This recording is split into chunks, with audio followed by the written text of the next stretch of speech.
This offender has a history of violent crime. He's already spent 2 years behind bars.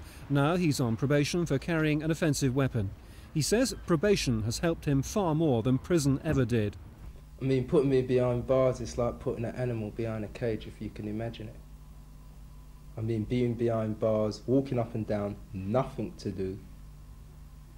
It's a waste of time. What is different about being on probation? How has that actually helped you? Well, you've got the opportunity of talking over your problems, finding out what is occurring around you, and not cooped up in a cell on a hot day like this, roasting. You've been on probation now for almost 12 months. Have you kept straight during that time? Yeah, I have.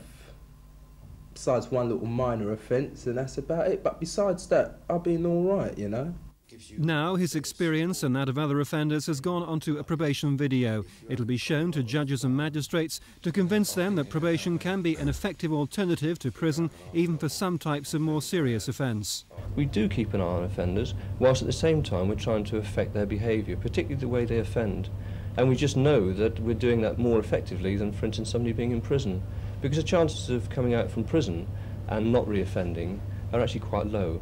Probation officers are also building up computer profiles of each offender. It'll tell them, among other things, what the risk is of them returning to crime. For their part, magistrates say they don't need convincing of how valuable probation can be, but argue that it's not always appropriate.